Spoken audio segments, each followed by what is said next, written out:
Content warning. This podcast contains bones, blood, smut, and swear words. Additional content warning. Due to the content of these chapters in this episode, we do have discussion of suicide. Act 1 and the Interstitial game section are free of this topic. Please take care of yourself, and remember, noodles in the back.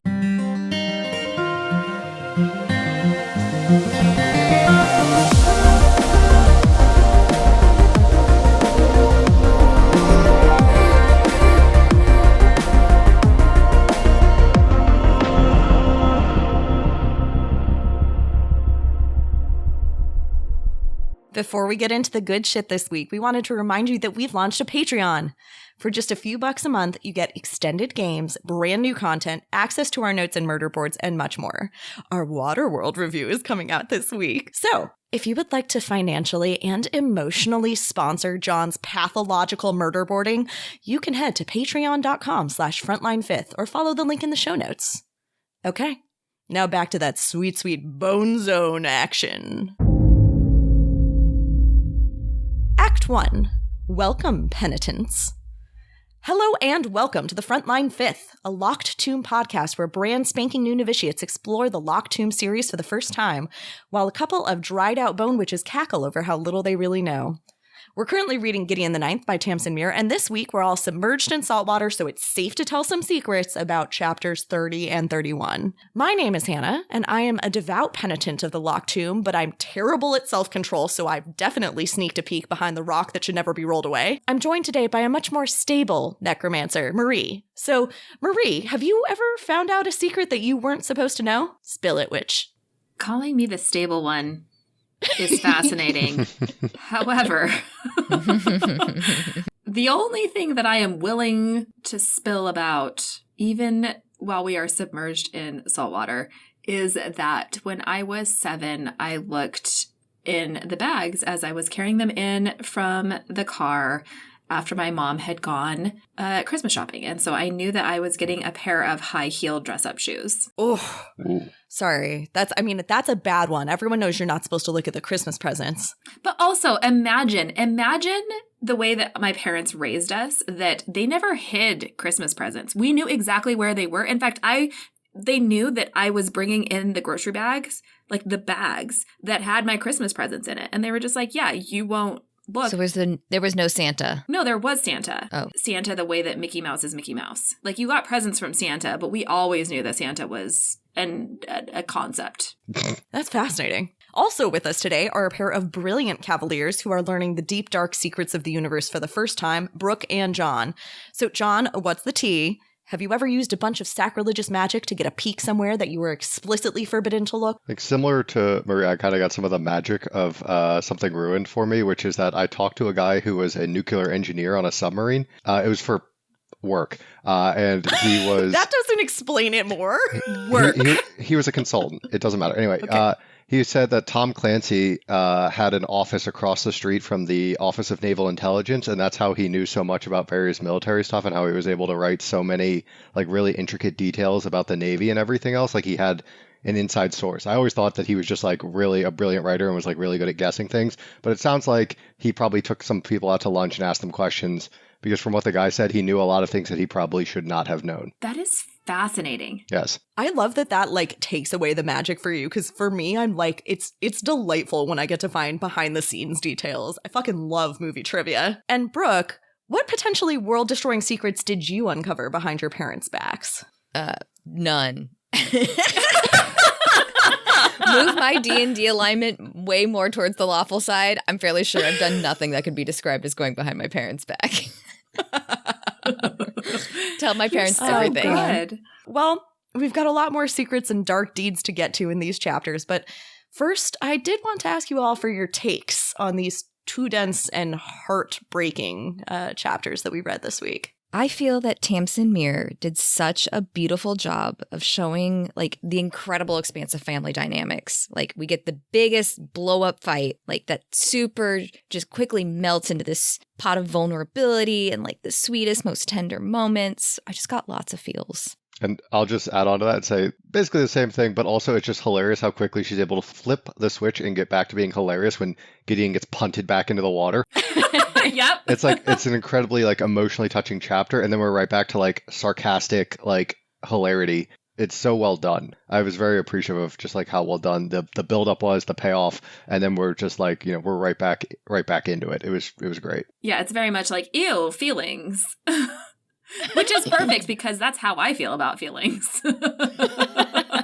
Marie, do you have anything else you want to add about these chapters? I forgot where we were in the book, so when I started reading it, I was like, oh shit, it's the pool scene. I cannot wait to hear what Brooke and John have to say. The last time I read through Gideon, I was listening to the audiobook and I was listening to these chapters in lab and straight up just crying. No. Like just crying into my PCRs because there's something so fucking devastating. It is objectively devastating to have these fucking children, both Gideon and Harrow, be blaming themselves for these horrific things they had no control over. It's just so fucking sad. I think I had told you that my problem was that I was listening to it on the way to work and I was only 5 minutes in before I had to park in the parking lot. So then I had to sit in my car for about 25 minutes while I listened to it. We're like, I'm not stopping in the middle. Are you out of your mind? This is why you just carve out time to immediately read the next chapters after we finish recording. And then you carve out additional time to reread those chapters on Friday night before we record. John. This is a man with a plan. and a lot of spare time. I envy it. I don't need to carve out time. They just take over my life. Well, with that, we're all going to jump in the pool so we can do some serious therapy in episode 15, The Sacred Silence We Keep. Act 2, Deep in Their Blood Debt and Undone by the Expense.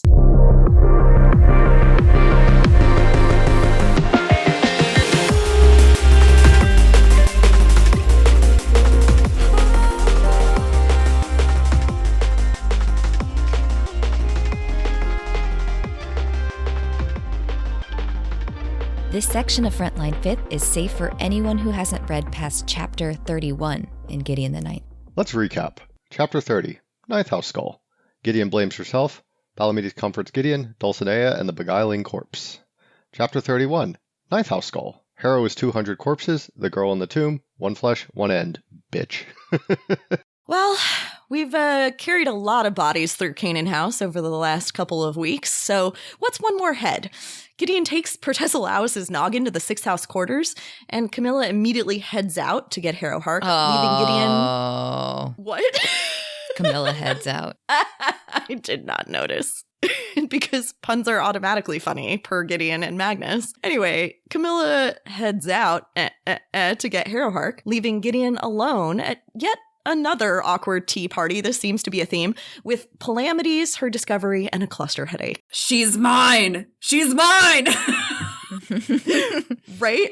Gideon keeps on, trying to reaffirm that Harrow is hers, that nobody else can fuck up Harrow. Gideon's gonna do it. Gideon's gonna fucking cut Harrow's head off. And she's freaking out. She's going back and forth on whether or not she thinks Harrow is a murderer, and she's asking Pal what to do. Gideon asks Palamedes what he would do if Camilla was a murderer. And he's like, I'd help her hide the body. Yeah, obviously.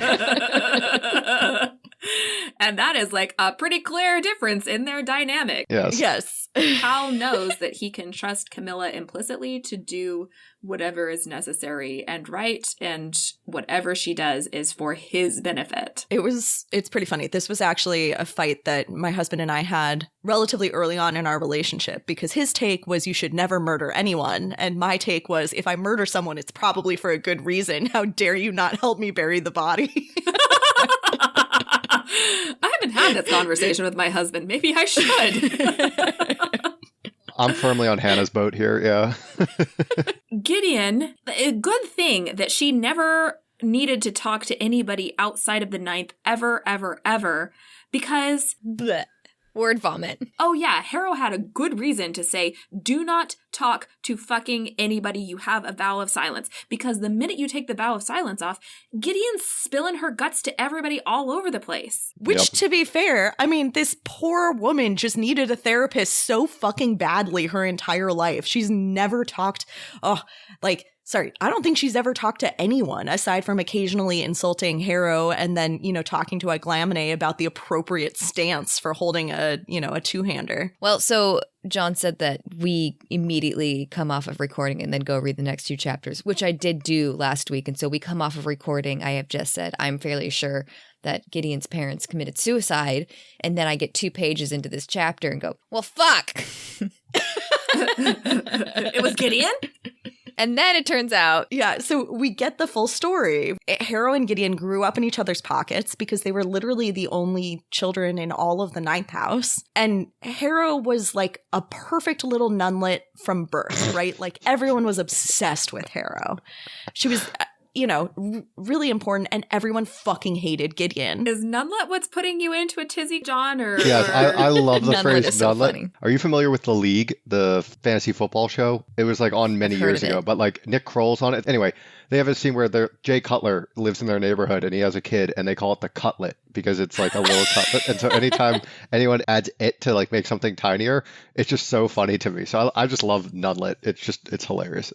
Basically, Harrow's the center of all the 9th worship and joy. And meanwhile, the only person who ever even bothered to talk to Gideon is Aglamene. Her relationship with Harrow has always been battle, has always been them trying to kill each other. And Harrow's parents, when they were alive, treated Gideon even worse. Gideon tells Pleiades that at some point, Harrow, when she was 10, became like deeply obsessed with the locked tomb. And with unlocking it. I know. This goes back to I realize that this is at 7 years before we meet Teacher, but Teacher's one rule is you don't fucking go through doors without permission. And the whole prayer about the locked tomb is I hope this shit never gets open. Please don't open it. But baby Harrow was like, but what if I did?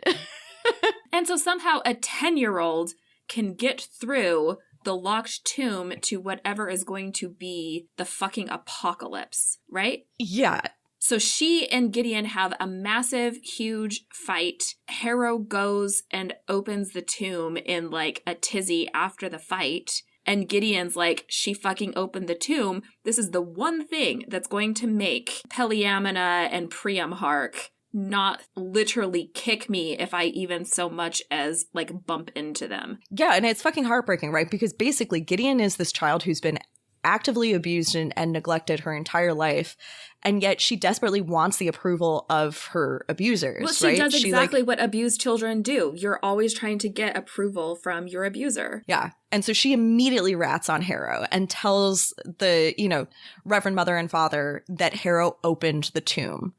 And they call for Harrow, and they leave Gideon standing outside the door. And Gideon, a fucking 11-year-old child, stands there for as long as she can and finally just opens the door to find, literally, Peliamina and Priamhark and Mortis the Ninth dangling from ropes, having just committed suicide.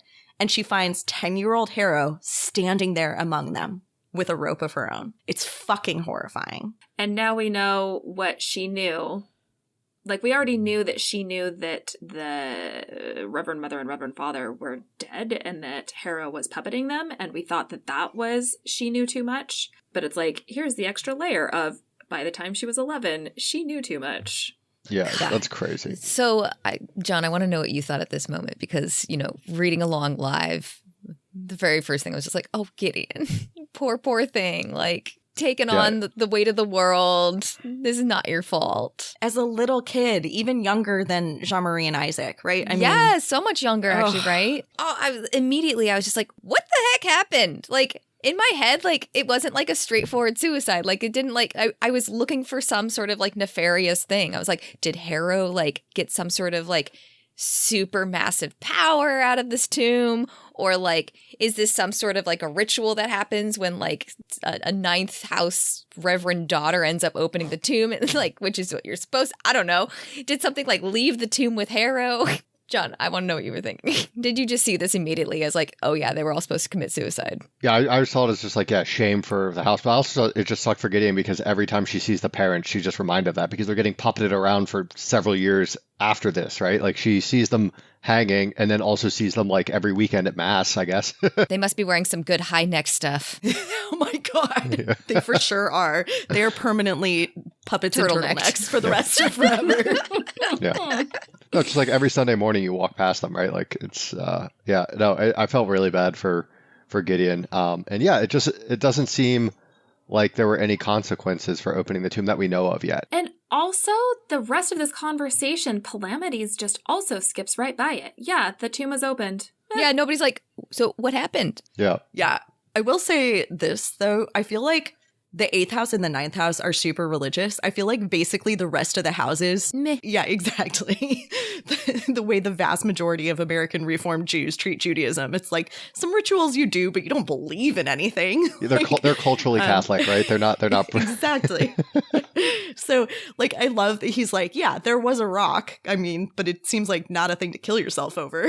But also, like, it might be a thing where it's like, to them, it's not actually, again, it's rituals, but it's not actually real. And the proof that it's not real is that if Harrow opened the tomb and nothing happened, then there was nothing important in the tomb. Yeah, no cause and effect. Although I love that the assumption is that it has to be like an immediate outcome. It's possible that it's changing the world in small ways forever. Who knows? Palamides is actually fucking wonderful, right? I mean, his immediate response is, you really shouldn't need me to tell you that an 11-year-old isn't responsible for the suicides of 3 grown adults. And at the same time, it is immediately one of these kind of like shitty truth lies because of course she's not fucking responsible. But everybody who knows the story understands that she did a thing that was one of the proximate causes for these adults to make this horrible choice. You know, like it makes sense that in her head, the logic is there, the connection is there, even though of course, she did not make the choice for them. And she is not responsible for that. But it's just like, it's a hard thing. It's like when adults say everything's going to be okay. And you're like, okay, but I don't know that it is. You know, I think it's a really tough moment. Yeah, Pal tries to use this like strange analogy of him not killing Teacher causing Magnus's and Abigail's death. But like he could have done something far more subliminal. Like if Harrow hadn't opened the tomb, none of this would happen. It's Harrow's fault. I'm with you. I really don't like his analogy here. But I think it's very clever. The The obvious analogy to make is that it's not actually your fault, it's Harrow's. But that does not help Gideon, especially in this moment where Palamides is pretty sure that whatever is going on with Protesilaus and his head, like the way that he's acting is like, yeah, he sent Cam to go get her, but he is like, no, this is not Harrow. There's something wacky going on. And so I trust that you two still need to be like, he still has this idea of like Cavaliers and necromancers have to be able to trust each other. And I cannot say anything that will make Gideon doubt Harrow even further or like destroy their relationship even further by even making an offhand comment of it wasn't your fault, it was Harrow's. This is true. I'll buy that. I think it is a kindness and a thoughtfulness. My problem with it is literally the quality of the analogy that he makes. And it's literally because he's talking about something imaginary that he didn't do, and there's no reason that he would have done it, and that led downstream to the deaths of Magnus and Abigail. And she's talking about something that she actively did, a choice she made that led to a downstream set of consequences. Like, it's not quite the same thing. Yeah, it's good. It means that Pal's human. That makes him hotter. I love your thirst for Pal. I love it so much. All right. Well, you know, so the other thing that Pal says, and I think it's a really beautiful line, you didn't kill her parents, and she shouldn't hate you like you did. And you shouldn't hate you like you did. Oof. He's a good person. Well, and Gideon says something to the effect of like, I don't hate me. And Pal's like, evidence to the contrary. Actually, it is great. Evidence outweighs testimony. Yeah, he's like, we can all see, bud. Certain amount of self-loathing. Yeah, and then right after, he's basically like in exchange for this little therapy session that he provides her, she just like hands over this little flimsy letter that she got from the Lichter lab. It's also really funny. She's been carrying that in her robe for like weeks now, basically. But I love that she hands it over. And what she says is, quote, so what the fuck, basically? And he's like, that's the big question. Yes, indubitably. What the fuck? Actually, since you brought it up, Brooke, do you guys have any like thoughts about his response to this? Because you're right. His response to like bringing in Protesilaus' head has been pretty muted. Like he's not upset about it. He's not upset about Harrow. And similarly, she hands over this little piece of paper that's 10,000 years old and says, give my congratulations to Gideon. And he's like, it's a piece of flimsy. It's 10,000 years old. Like he gets very logical about it. At least my conspiracy theory is that he's known for at least like faster than almost anyone else. He's figured out the whole thing. He knows the process to become a lictor. Like he doesn't want to do it because he can't do the challenge with Cam with siphoning or whatever. But like I really think he just like has figured everything out already, and is just like not sharing it. Maybe we'll find that out in a few chapters, where it's just like maybe we'll actually just get some like solid exposition from him. But it really feels like he kind of just sees what's happening, and he's not like worried about it. Like he's not worried about Harrowheart killing people because he's got a big brain. Yeah.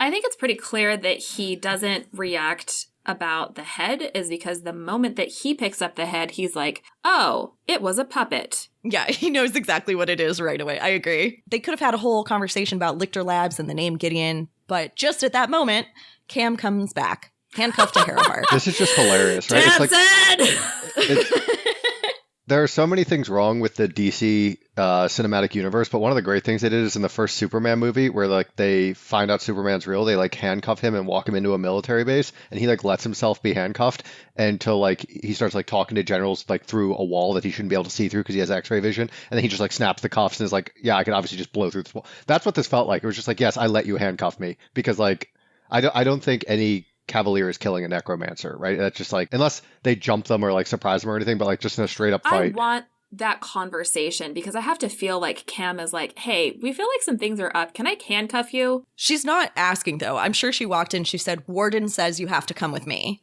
And Harrow's like, fine. And Cam's like, I'm going to handcuff you. And Harrow's like, fine. I think that was the conversation.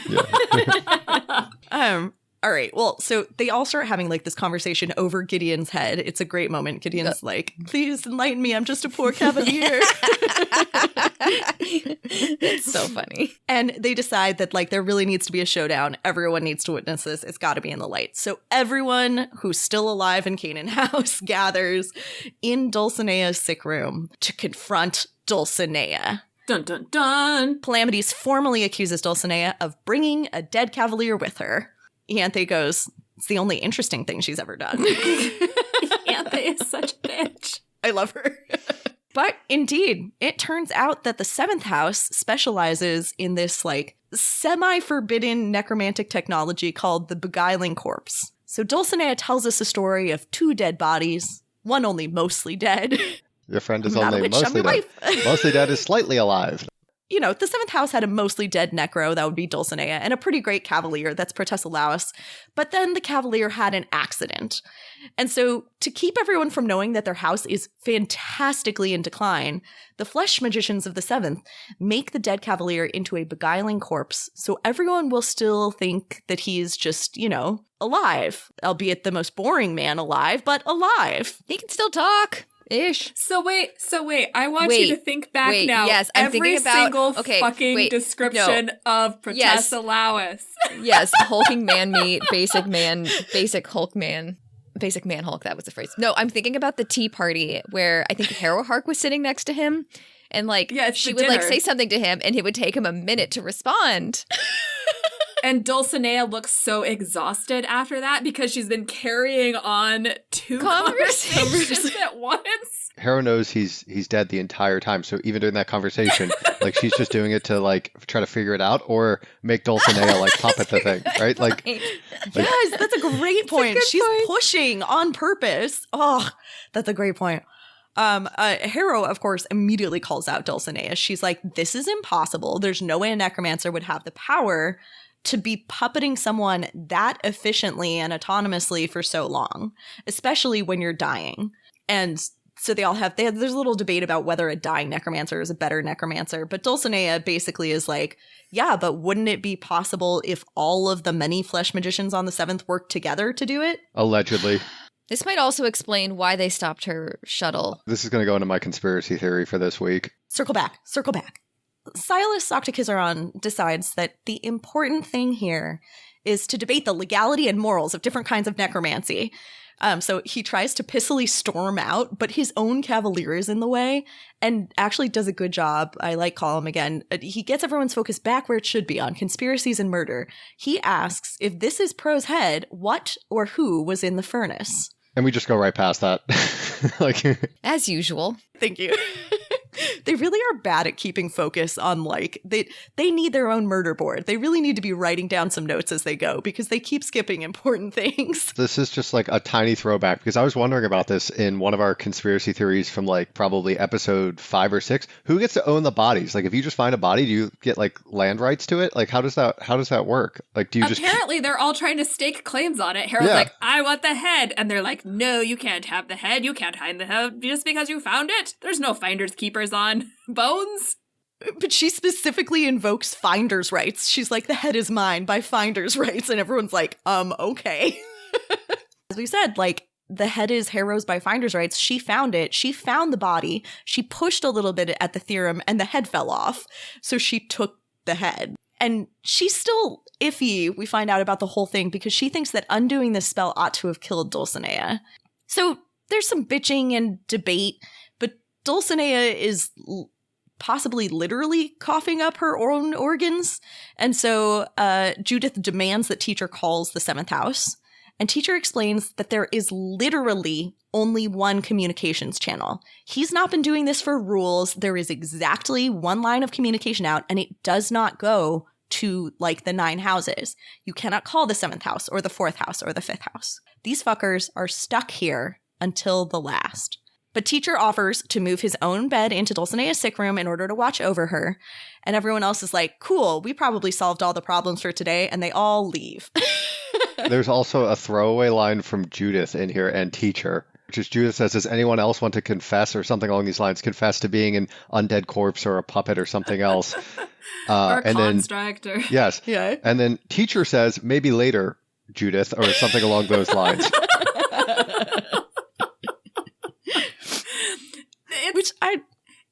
But there's also the way that it's written with a bunch of exposition or other stuff happening in the room, and between Judith saying, well, does anybody else want to confess to something? And then you have a whole bunch of like stuff happening in the room, and then Teacher walks in and says, well, maybe later. Yeah, it's true. It's like hard to automatically connect those things. You know, he likes to stir the pot. Anyway, so everybody leaves. And Harrow is like, Gideon, follow me. And Gideon is about to stab her. Yeah, about to just fuck her shit up again.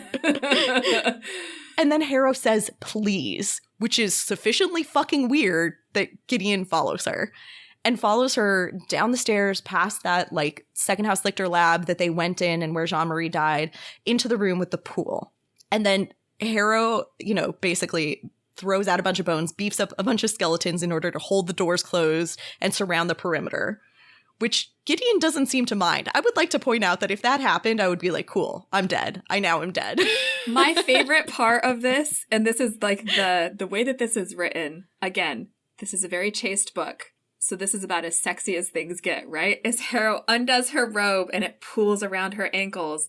And she says, the time has come to tell you everything. And Gideon goes, oh, thank God for that. And she's embarrassed. I like how her heart rate had spiked when Harrow undoes her robe and says, the time has come.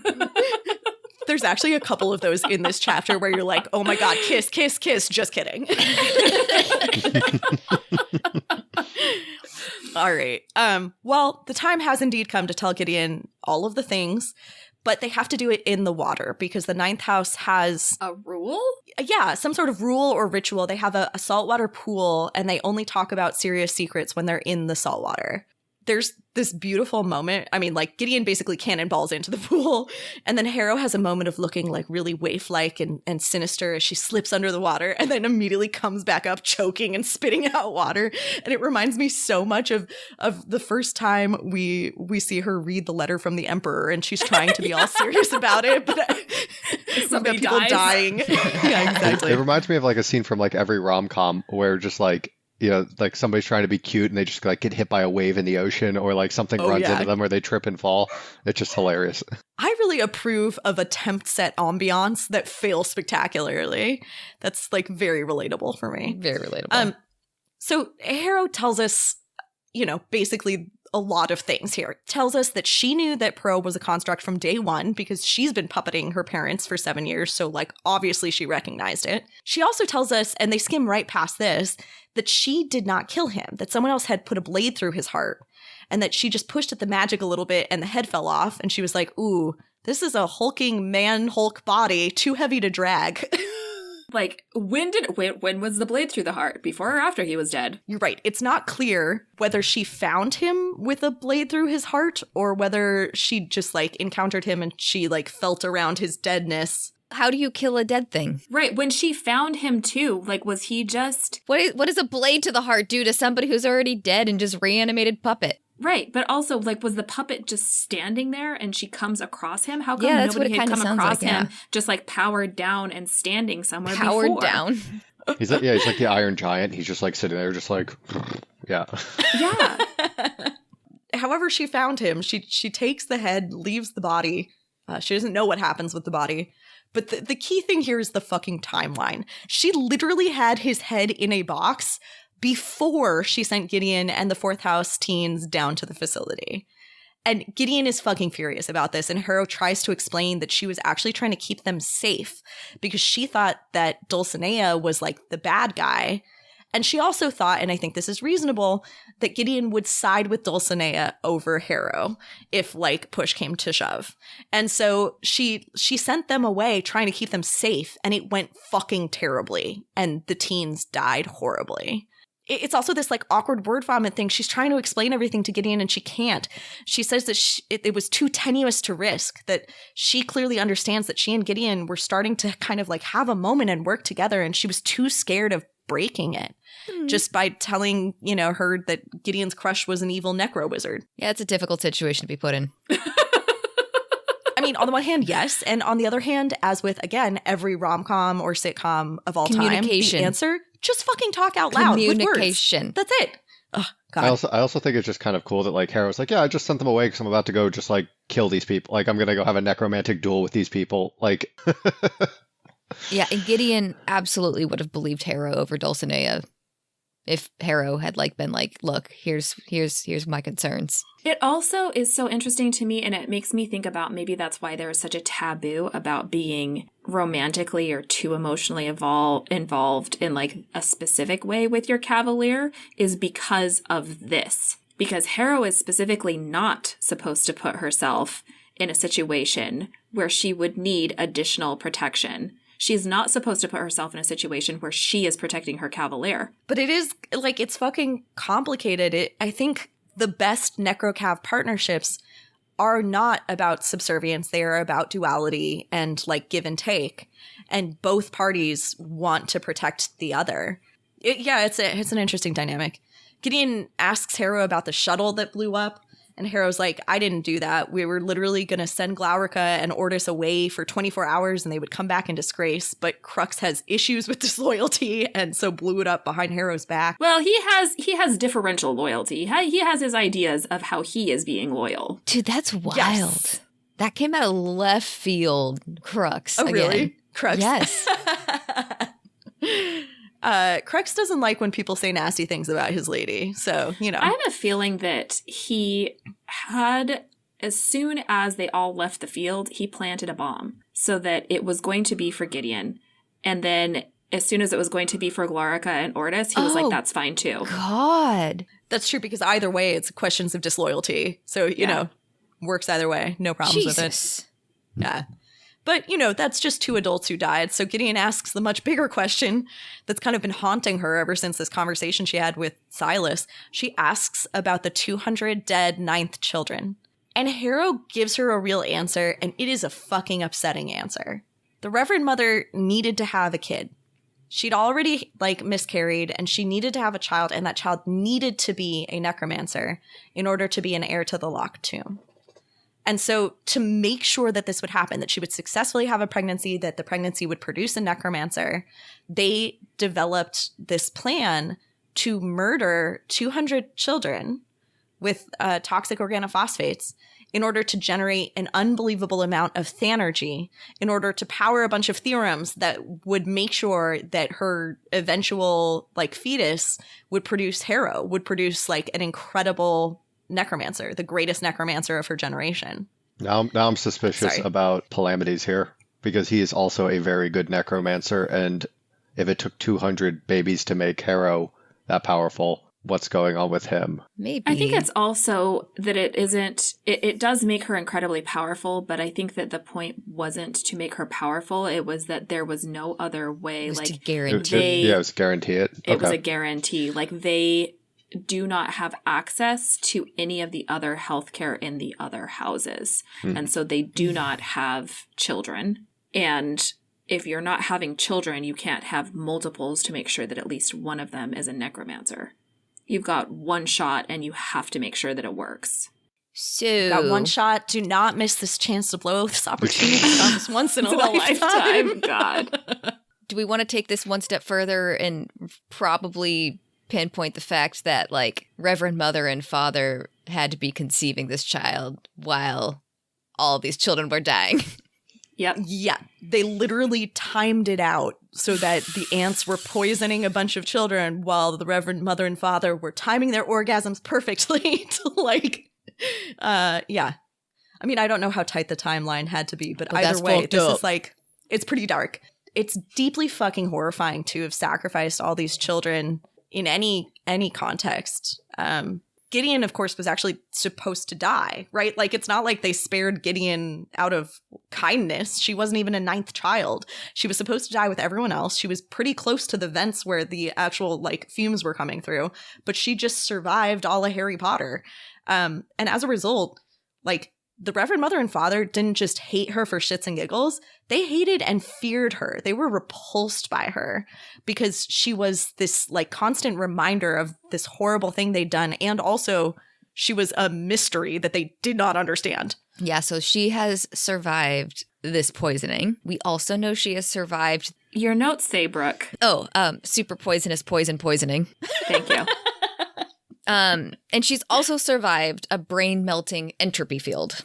She might be like Wolverine or Deadpool, endless regeneration. I think she's half Lictor, or like partially Lictor. Lictor, hardly know her.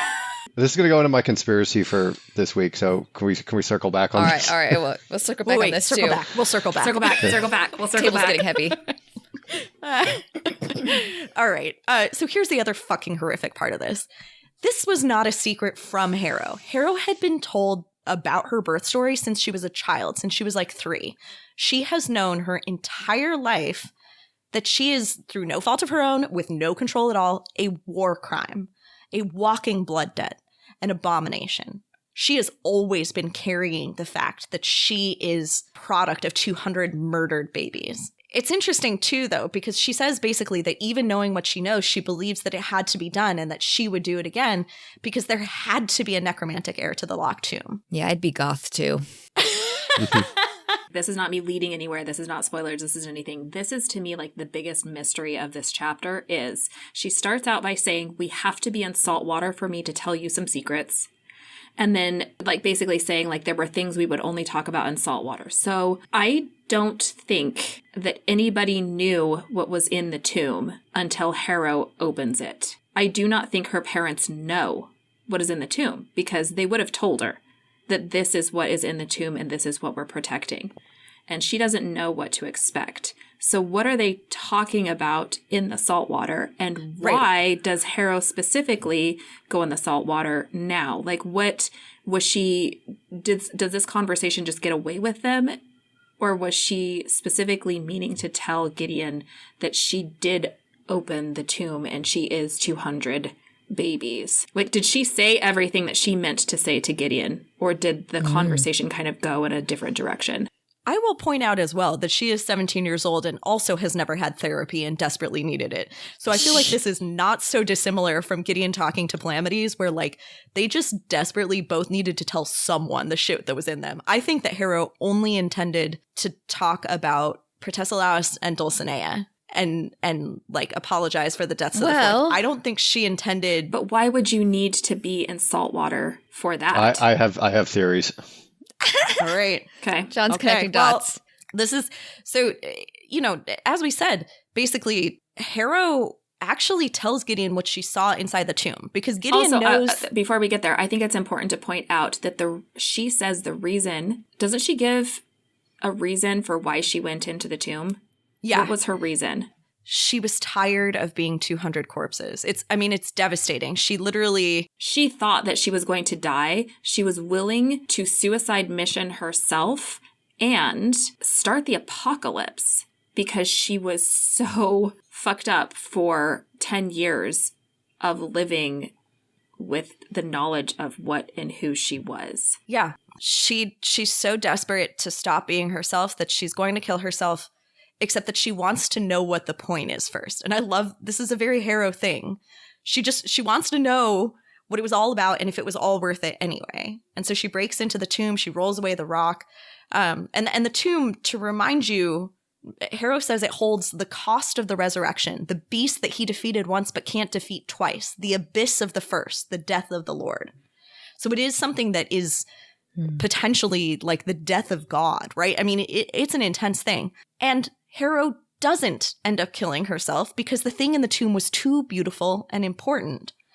It was the corpse of a girl trapped in ice and stone. She's got a sword on her breast and chains at her wrists and ankles and throats. She's so beautiful that Harrow decides to live forever, just in case she ever wakes up. That's crazy. Can we just remind you, lesbian necromancers in space? Yeah, this is true. This is like Gideon has a huge crush on a half-dead girl, and then Harrow has a huge crush on a whole dead girl. Yeah, it's pretty cute. They have the same taste in dead women. Anyway, So Harrow says she doesn't blame Gideon anymore for the deaths of her parents. She hated Gideon for a long time, but mostly she hated that Gideon saw that she couldn't do what she was supposed to do. Yeah, that like this was the very last thing that her house asked of her, was that she not go through the tomb and that she kill herself in response to having broken that rule, and Harrow couldn't do it. And she's ashamed of being unable to do it. She spent her whole life lashing out at Gideon, desperately trying to make her regret that she wasn't dead because Harrow regretted that she wasn't. And she has this monologue that's fucking just horrifically painful. She says, "You refuse to die and you pity me. Strike me down. You've won. I've lived my whole wretched life at your mercy, yours alone, and God knows I deserve to die at your hand. You are my only friend. I am undone without you." And Gideon pulls her down under the water. And when they come back up, she says, "Too many words. How about these? One flesh, one end, bitch." And Harrow says, "One flesh, one end." Also, you have the moment where Harrow thought that Gideon was ritually drowning her, and she was fine with that and limp. And the moment she realizes that she is getting a hug, she starts fighting. She freaks out and starts fighting it. Yeah, it's great. There's also, I wanted to end on this beautiful thing, but the chapter doesn't end there. There's a really funny moment, as John said, where like at the end, Gideon comes way too close to Harrow, and Harrow's kind of freaking out. She's like, "Oh my God, is she going to kiss me?" They're like right up next to one another. She's like, "Tell me, do you really have a crush on some chilly weirdo in a coffin?" And Harrow makes one of the skeletons kick her back into the fucking pool. It's good shit. All right, well, fuck. That was heavy. Time for a game. Interstitial. Some people will do anything to get ahead. Boo. Shh.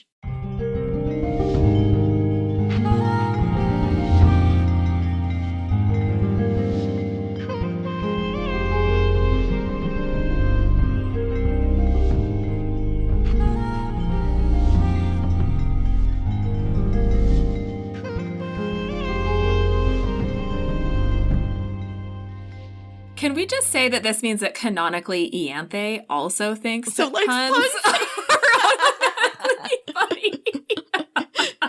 I'll be right back. Okay, so you guys, Brooke just left. What are we talking about behind her back? Her sexy voice. It is sexy, but I'm so worried she's dying. I need her to hold out for at least another 3 books.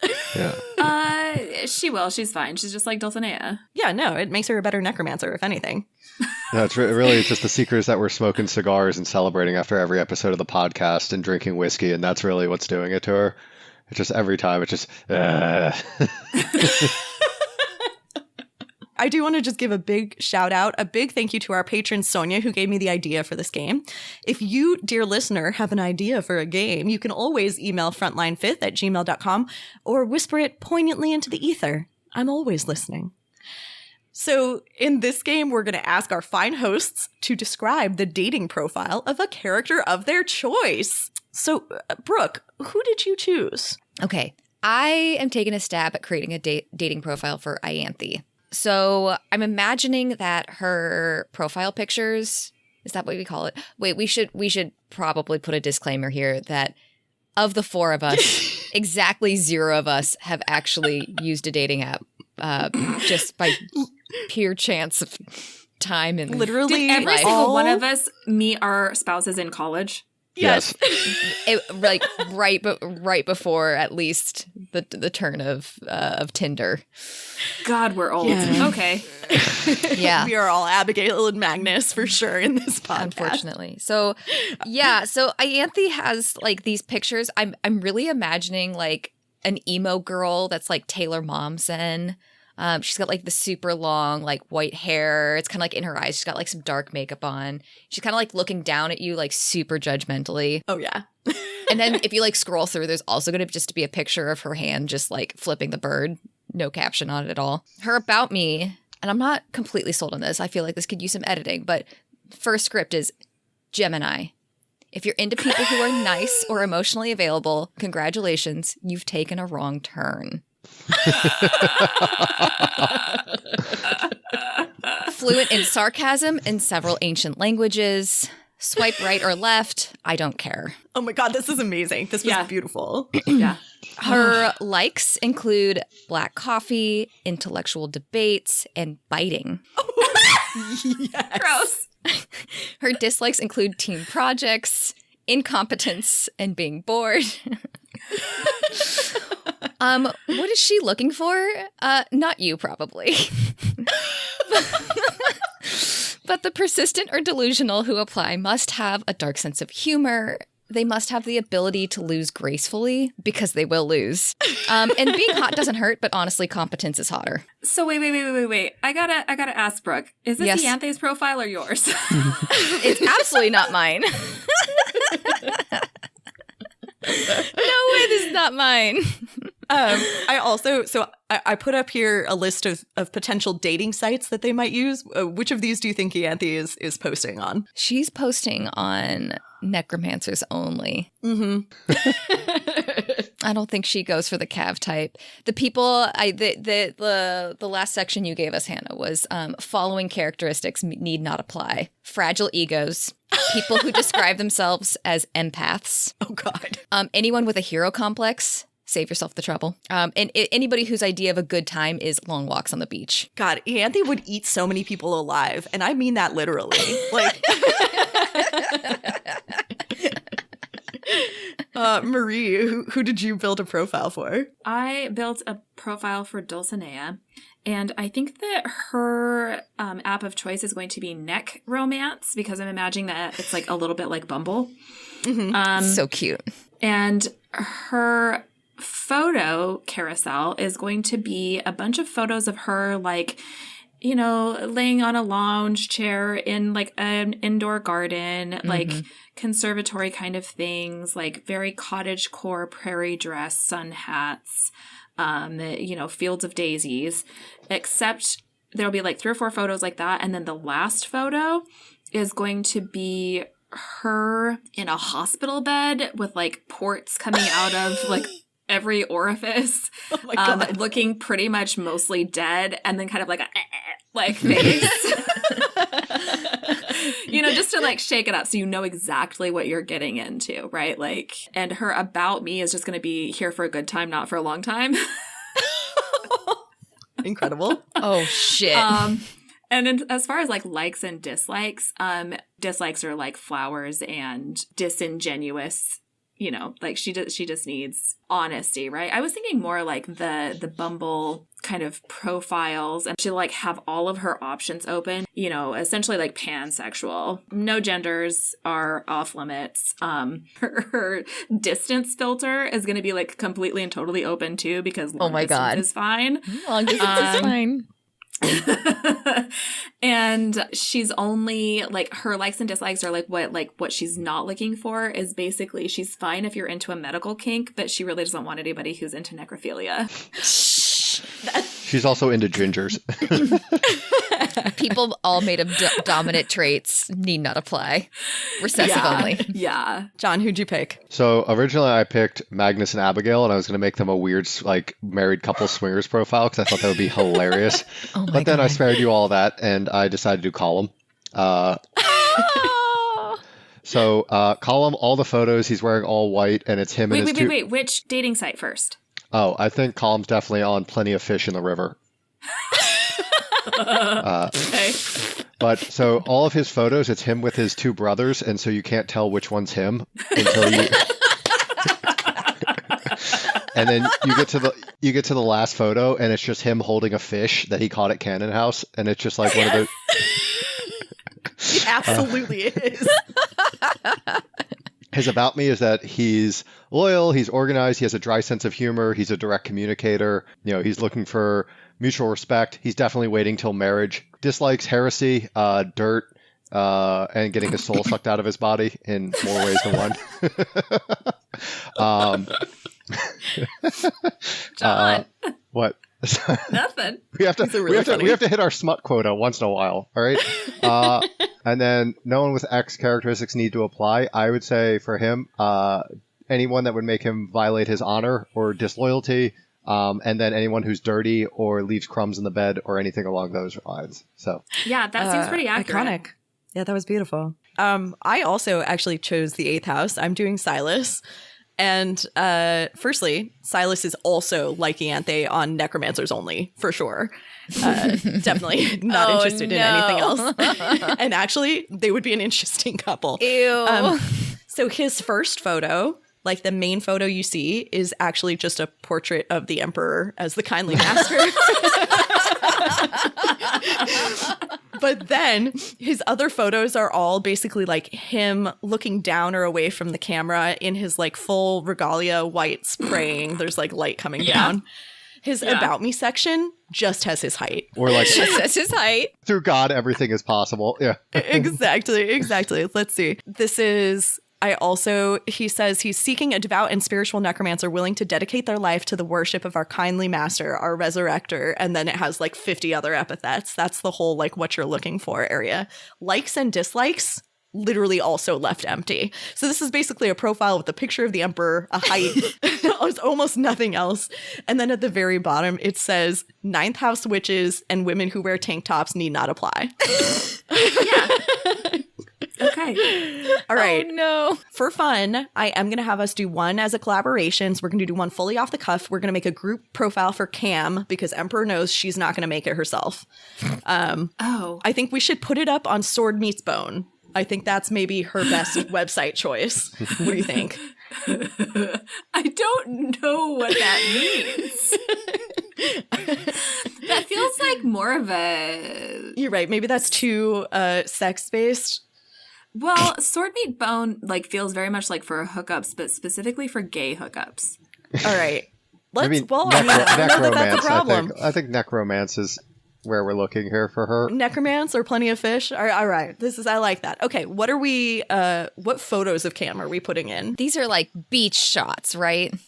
But there's some of her like candids of her in the training gym. I was going to say, I feel like they're all really active shots. If it's a beach shot, it's her playing beach volleyball. Fuck yeah. I was also going to say there's going to be one of her like in a poorly lit room, like reading a book or something, or like standing next to Cam as like male best friend. Like, Yeah. That's totally true. There is definitely a picture of her and Palamides in that carousel. yes. Yeah, that's incredible.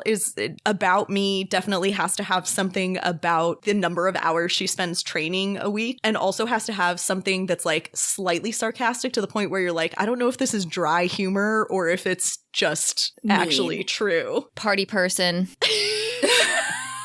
I think there's definitely something in there. You have to be okay with with her having a male best friend. Yes. Yes. My other half is my necromancer. We literally do everything together. If that's a deal breaker, then Yeah. I feel that her likes, I'm just convinced that she would like really bad CGI horror movies as like her like one guilty pleasure is her with popcorn watching like really bad 80s monster horror. I think you're totally right. I guess we all found love in the first house. But before we head off to snuggle up with somebody, it's time for some rampant speculation. Is that Pro's body that has gone missing? or maybe the body in the tomb. You know, there are a lot of bodies lying around, okay? When was the last time we were in the morgue next door to the freezer? Act 3. Someone enlighten me. I'm just a poor cavalier. Well, dear listener, I hope you're immersed in saltwater because it's time for our newbie necros to give us their conspiracy theories. Brooke and John, so what the fuck, basically? The ultimate question. I have just one rampant conspiracy theory that is overwhelming my ability to think about anything else, which is that I believe that the girl in Locked Tomb is Nona the Ninth. Ooh. That's all I got this week. I cannot get past it. Privilege of reading this book when others are already out. But that's what I'm going with. John, I want to know what crazy shit you've been working on. All right, so I've now completely disregarded I've solidified the flooding theory because I think between teacher hating water and them getting in salt water to like talk about secrets, I think it has something to do with keeping the dead away or spirits away or something like that. And so I think humanity discovered necromancy and started like doing necromantic shit, and then the pre-emperor god sent the flood to destroy everything. And that's why teacher hates water and why like the whole earth is covered in water. They sent like a flood of salt water to destroy or like contain, I guess, them breaking open death or discovering necromancy or anything. And then part of that was our emperor lictoring God. I still think that's a thing where our guy took part of God and then sent that spirit, which might be the embodiment of that girl, to the ninth house. There's just so many like ways pieces this could go. there. Yeah. So it's funny because the ninth house is Pluto, which is Hades, and they call it the abyss of the first, which the abyss in Hades is Tartarus, which is where they throw Kronos in Greek mythology after he's overthrown by Zeus. Wait, Kronos it's also is a Titan? Yes, Kronos is the father of like the original emperor of the gods, and it gets thrown into Tartarus, which is the abyss at the bottom of Hades. So there's just like and there's a saltwater pool around it. I just think saltwater does something to spirits or is corrosive to the dead or something, and that's why they have all these talks in a saltwater pool. It's why the flood was sent to destroy the which we think is Earth. Still working on that. I think teacher is an undead construct and or from before the flood or some combination of like the souls of a bunch of houses because of the like throwaway line where he says maybe later Lady Judith will confess to being, an undead specter or whatever. It also would explain his rainbow sash because he's got colors from all the houses.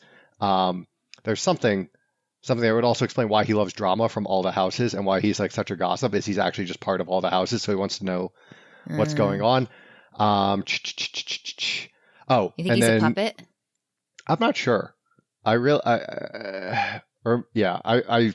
He's not alive and he's not like a normal human. So maybe we'll find that out later. That's my conspiracy. And then my biggest one this week is I think Gideon, Dulcinea, and Ianthe and Corona are all part lictor or like partially lictor.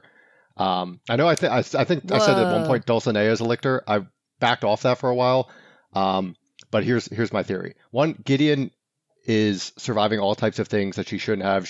There's a previous lictor named Gideon. I think. We think. I think Dulcinea's lictor. I think it's all just like it seemed very like, oh, this shouldn't work when she.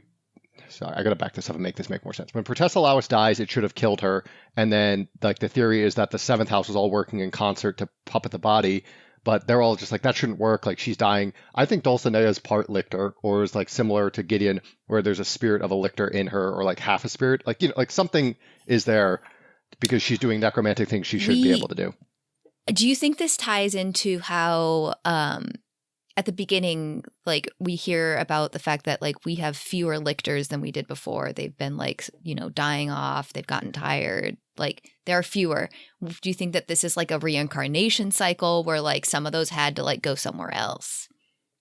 I'm not sure yet, because part of it also is they keep describing her as being really old and like looking older than she is. And so like I don't know if Dulcinea is like actually like half like a spirit of a lictor is in her, or she like is like her name's also Dulcinea, which is like the made up fake character in Don Quixote, which makes me think that like the whole thing is just a ruse and she might just be partially a lictor. I don't know. I don't know if it's a reincarnation cycle or they move the spirits over. But then so then what do you think? Why do you think Coronabeth and Ianthe are also in this group? Because I think Ianthe seems to know more than she's letting on and seems to be more dangerous than like she just seems to know too much. And I also think it would be weird because of the twins. I think they were trying to pass the spirit of the lictor onto her and they ended up getting split. And so Corona's got half a spirit of the cavalier and that's why she likes swords and whatnot. And she's not a necromancer. And then Ianthe got the part of the lictor that is the necromancer piece. Whoa, that's cool. That's cool. That would explain why they like need each other or something if they actually have like if they share a soul. And this is the last conspiracy theory. I think because this was pointed out like very explicitly that Harrowhark they were like fighting each other bloody all the time growing up when they were kids, and that she had parts of Gideon under her fingernails when she went into the tomb. I think only lictors or the god can get into the tomb, and the reason that Harrow was able. That is subtle.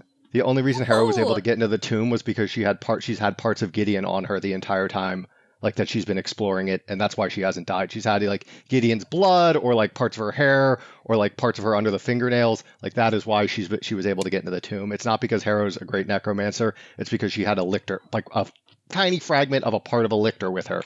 Because I think Gideon's still part lictor. I like that theory.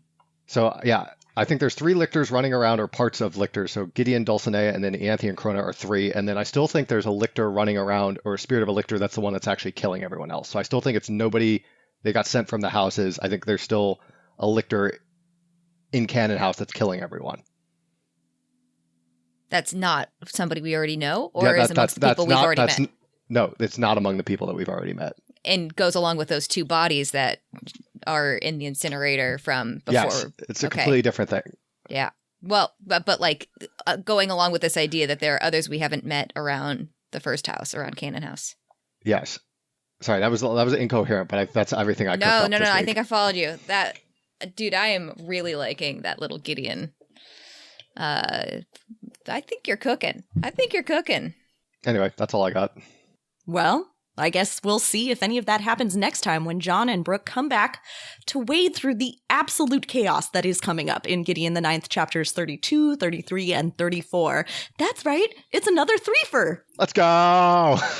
You're welcome, John. It's because I started reading ahead and then I was like, we can't stop there. I can't stop there. I appreciate you. That's what I appreciate about you. And if you, dear listener, are like Brooke and me, reading along for the first time, make sure you find our reading calendar on our website, frontline5th.podbean.com, or follow us on Instagram or TikTok, which are both linked in the show notes.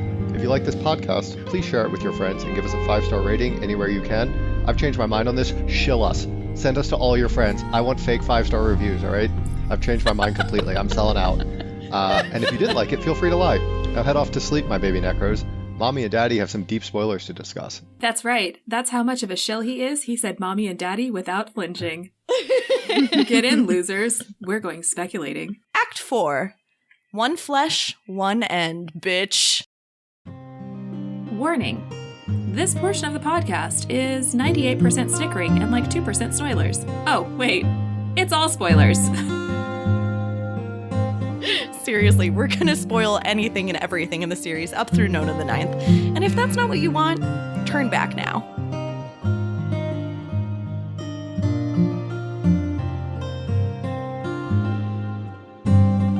Speaking of Nona the Ninth, shall we start there? I mean, Brooke's like, admittedly, I think that the girl in the tomb is Nona. Yes. Well, but it's great because Yes I feel like and it's no. partially because she doesn't know. Like, when Harrow came out, we all knew that the next book was going to be Alecto the Ninth. And then Nona was a surprise. Nona was like a, surprise book that came in between. So, like, if she had been reading it in real time, she would have assumed it was Alecto, which would have been 100% accurate.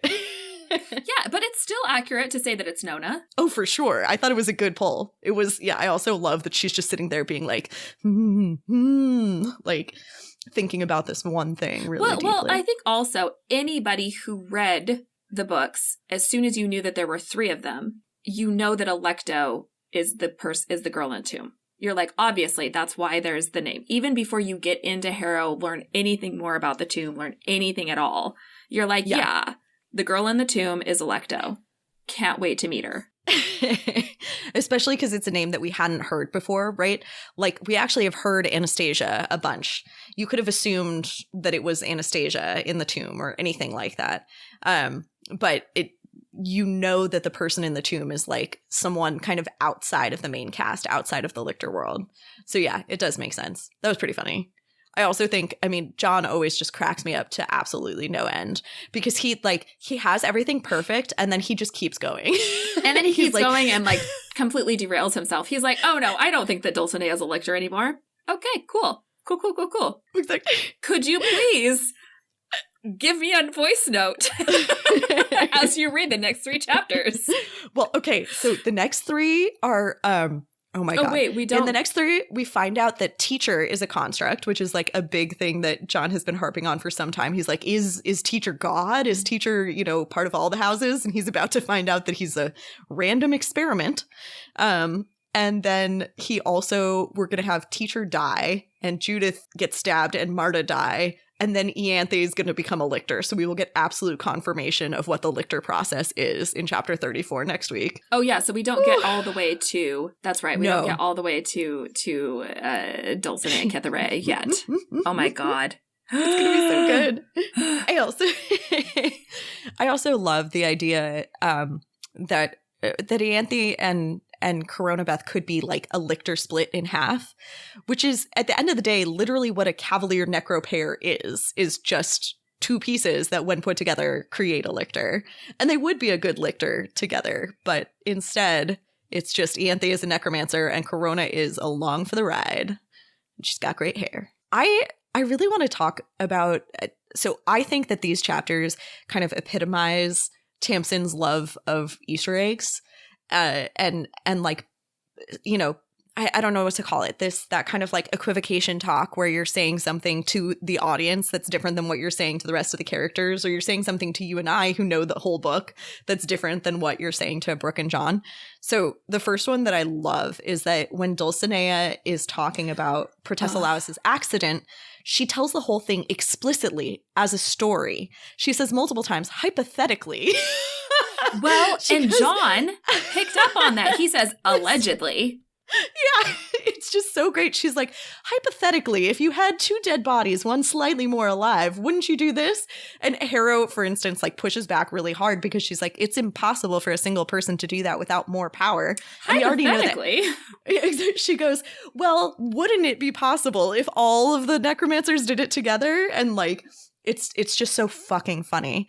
I also, John totally picked up on the thing that I left out, which was Judith asking if anyone else wants to come forward as a dead ass construct, and teacher says maybe later. And it's just so beautiful. Maybe later, Lady Judith. It's okay. So actually in this same vein, so there's a part where Harrow is talking about how breaking Protesilaus ought to have killed Dulcinea. And Powell says maybe that spreading it between multiple casters diluted it. And Ianthe says that's not remotely how it works. That's not remotely how it works. But I think that it's interesting what everybody's motivation to become Lictor is, right? So yeah. Kithareya comes to Canaan House because she wants to force God to return, which will bring the resurrection beasts. Right? Or even not even that. She wants to force a resurrection beast to come after her and start fucking up the 9 houses, which will then force God to return, which will then... She has some sort of twisted, weird revenge plan. That's why she comes. everybody else who comes to become a lictor, Abigail comes because she doesn't care so much about being a lictor, but she wants to know what all of this is. Silas comes out of a sense of duty. The sixth come probably out of a sense of wanting knowledge.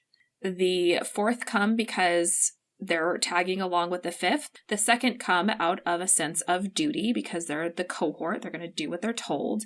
So that leaves why does Harrow come and why does Ianthe come? Harrow's is pretty explicit. Like, Harrow's her goal is to rejuvenate her house and to rescue her people. And she feels like the only way she can do that is to become a lictor. Right. So it's like all of these houses, because they're all going to come when the emperor calls, because of course you would. But additionally, everybody has possibly an additional little thing that they're curious about or another motivation. And it seems like Ianthe's additional motivation has to do with Corona. Really? Okay, tell me more. And I don't think we'll get there until we get to Harrow. But she has like an obsession she's a flesh magician who knows tons about the river and about spirit magic. She very specifically does not take Corona as a cavalier because she's got this thing, right? And it's like part of the problem that she's having with becoming a lictor is because she took somebody who was not lockstep with her. Right. That she doesn't have a relationship with Babs. She really doesn't. No, she has no relationship with Babs, and it's kind of an evidence of having this solely subservient, no emotional connection. Yeah, you can become a lictor, but there's problems. All throughout Harrow, she's obsessed with these experiments on the apples and trying to keep things from rotting or decaying. She's essentially obsessed with the beguiling corpse when we see it with Protesilaus. She is super interested in Protesilaus. And so we still don't completely know what Ianthe's purpose was, her secondary purpose in becoming a lictor, but it seems to me that it has something to do with Corona and living forever. I think she definitely wants to live forever with Corona. Part of what's interesting in her interest in Protesilaus and in this comment where she says it's not remotely how it works, spreading between multiple casters, it implies that she knows what Harrow knows in this moment, which is that Dulcinea is an impossibly powerful necromancer. And that's one of the cool things about Ianthe is she knows a fuck ton, but she knows a fuck ton behind the scenes. We never get to know what it is that she really knows. To the point where she's going to tell us what the eightfold word is made up of, and we actually still don't know which, lictors originally created which different parts of it, right? I mean, there's a lot of things that we never get to find out because she has figured it out behind the scenes. And so it does make me wonder how much she is aware of, whether she knows how dangerous Cytherea Dulcinea is. Her motivations are really, really obscure, but I think also her knowledge set is really fascinating. I want to know so much more from her. So next chapter, she's going to describe herself as a liminal magician. And one of the things she's really interested in is not just the river, but the construction of the river, what's beyond it, how you get in, how you get out, the stoma. It's a really, I think she's actually a very interesting greatest necromancer of her generation. All of this because I jump ahead and we are totally glossing over the pool scene. Oh, so actually I have a couple of things I want to say there. Yeah. So the first thing I want to say is that I really think it's very interesting. The way Harrow describes the saltwater thing, she says that the ninth house has a great secret that can only be spoken in saltwater, that they have a pool for this purpose. And I feel like it's very easy to think that the secret is the 200 dead children, but I do not think that is the secret. And it doesn't explain why that pool must have been there for generations. So there's something about saltwater, which is fucking fascinating. Obviously, it feels like oceans, it feels like earth, but I don't understand why it is prohibitive for God. They also say that pool has a tide that doesn't move with anything around the planet. It has a mysterious tide that they don't know why. It's not like, oh, we know the tide on Earth is connected to the moon. You don't know what that tide is connected to. Yeah, it's directly. So I love that. I love the idea that the spirit of Alecto, the spirit of Earth, is still partially in the salt water, and so it almost could be a thing where like you can communicate with Alecto via the salt water. Or it could be a thing where you are somehow prohibiting Jod from having access by being in salt water. Because I think that Harrow seems to read it as like a sacred safety thing as opposed to like an extra added bonus of being able to communicate further. But she still, I mean, it's very, very explicit that she does not understand what is in the locked tomb. She knows what's in there because she has seen it and she knows it's important. But I feel like it's clear from the whole conversation in the pool that she doesn't get what it means necessarily. And I can never tell if this is something that nobody in the ninth house knows or if it's because she found out what it was and her parents freaked out and killed themselves and expected her to die as well. And this also always just, it's so mysterious with what is the purpose of the ninth house? Because it seems very explicit that Harrow is Anastasia's direct descendant. And it was important enough to Harrow's parents that they have a direct descendant that they were willing to destroy their house. Yeah. They I mean, an incalculable sacrifice and horrific act in order to make sure that Harrow existed because it was too important. And we don't know what the relationship really between Alecto and Anastasia was. We just know that there was one and that Alecto effectively swore fealty to Anastasia. But we don't know anything beyond that. And I agree. I think we really don't know whether that information has been passed down the line. And we also don't know, as much as like Harrow was told a lot of things when she was 3, I don't know that they told her everything. So we also don't necessarily know what Priamhark and Peliamena knew. We know what Harrow knows. Either way, she says there's a great ninth house secret, which means there must be some explicit, specific secret that I think she doesn't tell us in the pool here. I think there is still a known secret that Harrow has about the ninth house and that we don't know what it is. Well, and I think that's why I always get a little bit confused with the pool scene because it seems like she starts us out by saying the ninth house has a great secret and my mother's rule was that you only talked about it in the salt water. And even though I am essentially a heretic and have done everything wrong my entire life, here at the very end where I think we're all going to die, I still feel like I have to hold this tradition and her rule. It's too important to tell you secrets in the pool. And so you feel like, well, that means she's going to tell you, Gideon. And Gideon thinks that too. She says, oh shit, this is go time. And Harrow's like, yeah, but the secret that she tells then is not the secret she was told. The secret she tells is the knowledge she knows, which is what is in the tomb. So you still don't know what it's still like within the bounds of when you talk about the tomb, you talk about it in the salt water. When you talk about how important it is that there is a direct descendant, you talk about it in the salt water.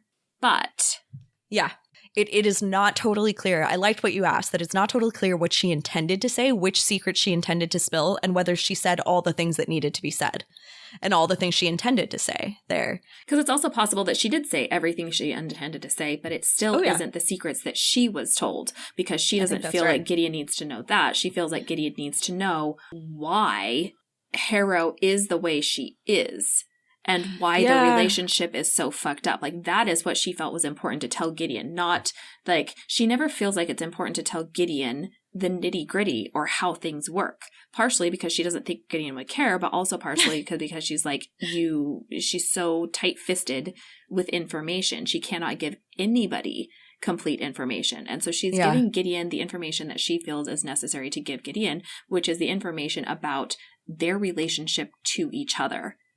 So why everybody hated Gideon, why Harrow exists, why it isn't Gideon's fault that her parents committed suicide, what is important. And I think this is so that later on in the next end of the book, she can tell, like, I think this is really, she does think that they're going to die there, but she thinks somehow maybe she can get Gideon off. out. And so if she dies and Gideon gets off, but Gideon knows what's in the tomb and knows how important it is to go back, rather than it just being some nebulous, it's important, there's something in the tomb, the same prayer, if she says, this is what's in the tomb, this is what's important to me, this is why I didn't kill myself, that will be important enough to Gideon. Yeah. I think it's almost impossible to know. So I think this chapter is so fucking beautifully written because it is clear to me that Harrow is not, a lot of what she's saying is not practiced. A lot of the first part, she's like having trouble getting it out. She doesn't totally. Anyway, so the point is, yes, I think part of this is like what she thinks Gideon needs to know. I think a huge part of it ends up just being therapy, and it's not about what Gideon needs or wants to know. It's just that Harrow needs to say sorry and has never been able to say sorry in her entire fucking life. And it's like this first opportunity, and the first opportunity to tell someone what was in the tomb. But I think you're right that a big piece of this is to make sure that Gideon is as tied to the ninth as she is, to make sure that someone will go back once Harrow is gone. And it's a fucked up thing to ask Gideon to go back to the ninth house, but it ends up being, it's so important to Harrow. I mean, Harrow really, really cares about her house, and it's fucking complicated. Man, we should talk a little bit about getting into the tomb. Because how did John pick that up? There's people who read, like, that's one of the things I find the funniest about the Reddit community is that every 2 weeks somebody will post a thing and being like, oh my god, I figured out how Harrow's able to get into the tomb. She had Gideon's blood underneath her fingernails. Do you think that's how they got in? And everybody's like very kind and very nice and being like, yes, good job, you figured it out. That is how it happens. This happens every 2 weeks. Most of the time, people are not assholes being like, yeah, you're not like coming up with like a brand new, like amazing theory that nobody in the fandom has ever thought about. Like literally. Well, so here's the thing is like, I think we both know that the entire premise of Gideon's birth is that they would have a baby with God's DNA so that they would have both like a potential Thanergy thing if they killed it. But on top of that they would have God's DNA, right? Like, so I always assumed that having Gideon there was important, but I thought that it could just as easily have been that Gideon's fucking stalking Harrow, just like 10 steps behind her, like sneaking behind. And I love this concept that it is that they are, kicking each other bloody all the time. Well, and I mean, it's literally in there that they have Gideon's, a fight with, and explicit. She rakes her fingernails down Gideon's face. Like that is in the text. And so it is explicit that is how. But the other thing that's insane is that is how powerful Harrow is. Is that Checks out. Just the blood, she's powerful enough to get past everything else. Yes, she at the age of 10. She is an incredible necromancer. That is unequivocally true. But I also think it's fucking funny that Harrow, and this is classic Harrow, is sitting there being like, I'm a perfect necromancer. That's why I got through. No one else was able to get through except me. There's no other reason. It's not because I use the blood of God. Like she doesn't realize. This is always true. She doesn't realize that her relationship with Gideon is an important factor in her being able to do anything. But I don't know. Harrow's smart enough to be able to ask, how is it possible that no one over the course of 9,000 years ever tried this before? Like, and I was somehow able to do it. Like, I think what changed? The hubris and the self-centeredness that goes along with being that fundamentally broken and that, like, depressed. Oh, yeah. That you think you're uniquely monstrous. Yeah. Right? Like, yeah. No, I'm with you 100%.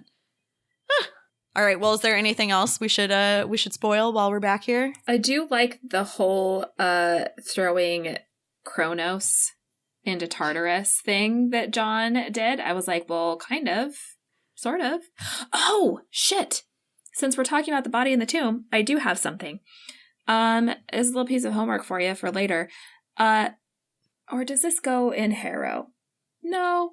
We'll bring it up again in Harrow. It's just because I'm thinking about God's explanation of why you end up with resurrection beasts. Mm-hmm. And that a planet has a soul. Yes. And part of the reason that a planet has a soul is even small planets that don't have complex life end up having souls because of the microbial and unicellular communities that are there, and that the planet itself has an identity. And I would like to point out that this is actually a scientific concept that was put forward that is called the Gaia hypothesis, that the Earth itself should be thought of as a living multicellular organism built on like and not an organic structure, but with cells that interact and interface. And I love that. Oh, you big old microbe nerd. I see you. Anyway, that's all. That's why there is a soul for the Earth. It's not like taught necessarily or anything like that, but it is like there are papers about it, and like there's proponents for the Gaia hypothesis. And unfortunately, that most people are thought of as kind of crackpots. But I like it. It's kind of cool. I like it too. I think a lot, actually. I think a disturbing amount about the difference between unicellular and multicellular life and whether that's actually a thing, because all sorts of microbial communities are made up of what, if we were in a multicellular organism, would be called different tissue types, different areas. No, it is called differentiation. Yeah, exactly. So I think there's no material difference between, all right. Well, we can nerd out about this on our other podcast. Yeah, on our other podcast. Act 5. See you next time, my little nunlets. Man, it's a good thing that John never hears this part, because he would be giggling about nunlets immediately. Well, it looks like Gideon and Harrow have finally bonded necro calf style, so looks like it's Lictor time! We'll be back next week to talk all about it in chapters 32, 33, and 34. If you want to follow along with us, our reading calendar is available on our website at frontlinefifth.podbean.com, and you can follow us on Instagram and TikTok, which are linked in the show notes. If you enjoyed this podcast, please tell your friends. Seriously, tell them. Tell your friends. Stop the podcast right now. Pause it. Did you do it? Did you do it? Okay, and give us a 5-star rating anywhere you can. And of course, if you did not enjoy the podcast, feel free to lie. We have a Patreon, which you can join for access to sick-ass bonus content every month. You can become a patron, because we love our patrons, at patreon.com/frontlinefifth. And finally, if you have any fun theories you'd like to share with us, feel free to email us at frontlinefifth@gmail.com. With that, I'll just remind you not to unlock any tombs or enter any doors without permission, because, ghosts. Bye! Frontline Fifth is a Locked Tomb podcast conceived by Maria Adamaco and starring Maria Adamaco, Hannah Grenwald, Brooke Anderson, and John Ryan. Our cover art was designed and created by Maria Adamaco, who also edited this episode. Our fabulous music was composed and recorded by Blake Anderson. The Locked Tomb series is a completely dope-ass book series by Tamsin Muir, who does not know we exist and is in no way affiliated with this podcast.